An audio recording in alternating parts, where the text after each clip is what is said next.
pulsates and vibrates.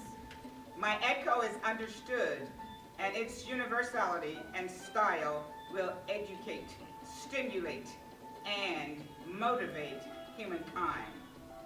London, ah, London. I am a Rasta woman.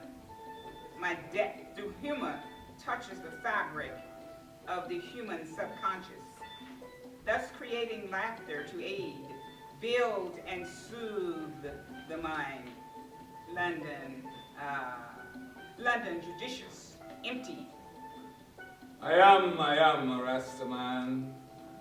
I slept in you, sustained you, suckled you, woke up knocking, yelling, disturbing the public peace, and you continue to enclose me, but my drums are getting louder, louder, and louder. Its pattern's constant, and my people are uniform. The pendulum will be returned, and the sun people restored. London, I am. Make room, the restoration has begun. London, London, I am. Elizabeth and his son Lionel arrived in Boston on Memorial Day. As she disembarked from the plane, she was captivated by the movement of passengers who had to board a departing flight. Lionel indicated to her the direction for luggage claims. As they walked, Elizabeth noticed her aunt and her husband moving towards them. Aunt Mavis, she explained, grasping and hugging her. She commented that her aunt had sustained her upright posture. She extended the same affectionate greeting to her aunt's husband, Richard Stowe, who appeared composed and relaxed, as he explained to her that he still exercised, and that once an athlete, always an athlete. When I was 14, I used to exercise, perspire profusely, push-ups, jump rope, backwards, sideways, non-stop. Now I'm so old, I have to watch my step. Can't walk too fast, hip replacement. When I was 14, I was invincible. Invincible. Time passed. After Mavis hugged Lionel, she noted that he had become a handsome, diminutive lad. Richard then greeted Lionel, and they all strolled towards the baggage claim area. Elizabeth pointed out her luggage, and Mr. Stowe retrieved it. Approaching the sidewalk, Mr. Stowe told them to wait until he returned to the car, but admonished them not to gossip in his absence because he wanted to hear all of the news. Mr. Stowe pulled the car up to the curb, released the trunk switch from inside the vehicle. Lionel loaded the suitcases as his mother and aunt sat in the rear and beckoned him to sit in front with Mr. Stowe. Are you ready for college, Lionel? Yes, Mr. Stowe. As you know, I will be attending Massachusetts Institute of Technology, continuing studies in engineering. Mr. Stowe pulled in front of his driveway and activated the garage door. Well, Elizabeth and Lionel, this is your new address, he said, as he parked and opened the trunk from inside the vehicle. Lionel and Mr. Stowe opened the doors simultaneously and moved towards the trunk and removed the contents. Aunt Mavis, I am grateful for what you all have done for Lionel and me. Come on, Elizabeth. We are family, and we see this as our responsibility. Furthermore, this was the way we lived in Brixton, in spite of the social and political climate. And I must assure you, Elizabeth, that the struggle continues in Boston, but you both are equipped to handle subtle racism. Lionel, as you focus on your future, always continue to understand the past, for it is never ending. The struggle goes on, whether the slogan is jobs, peace, and freedom.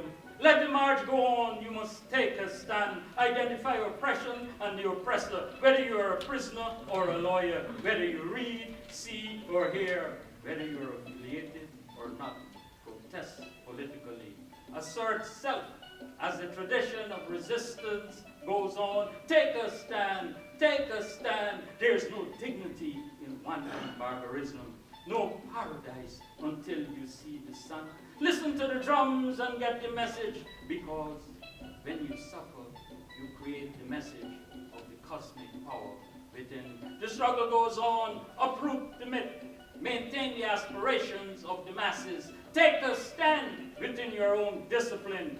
Learn humility. Don't be recruited into the ranks. Express self, because the brethren are on the move culturally. Take a stand. All power to the people. All power to the people. Lionel, with poise, reminded Mr. Stove about his uncle and father's death. He went on to say that he would like to express his thoughts with a poetic gesture. Reaching into his pocket, he pulled out a sheet of paper and began reading. They locked them up, they locked them up, they locked them up. Law enforcement officers using the gun, a symbol of assertiveness, power and authority universally, to subvert illegal activity under the law, lawlessness, a product of society, the community, and some officers need psychological probing as to why they promote and perpetuate violence under the law. The law inveterate liars, planting evidence, stalking, brutality, summary justice, lawlessness, under the law, lawlessness, a product of society, the community, and they lock them up. How you save a system of bigotry from itself? Revolution, re-education. They were fascinated at his utterance. Silence prevailed.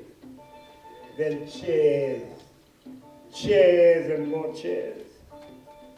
Mr. Stove suggested to Lionel that he must continue to write and that he was impressed with his books of poetry. Miss Mavis took Elizabeth and Lionel, showing them to their self-contained rooms, and suggested that they both clean up and then come to dinner. Mr. Stove set the table while his wife laid out the dishes with food. Mavis and Lionel asked if they needed assistance, but were asked to relax and take their seats.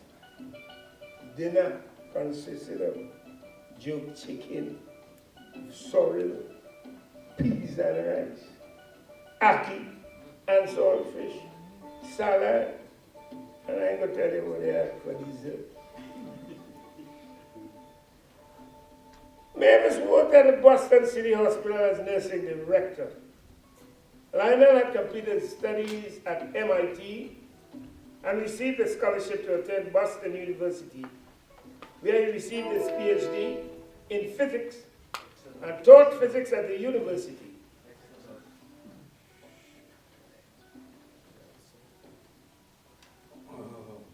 Exodus, movement of the people. Exodus, movement of the people. Exodus, movement of the people.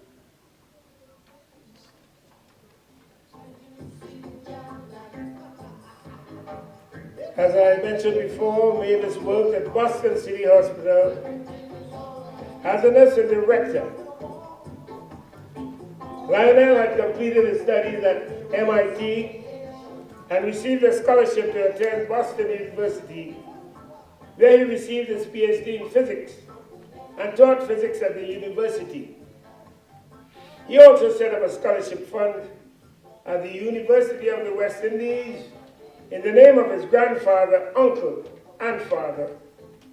And he admonishes us through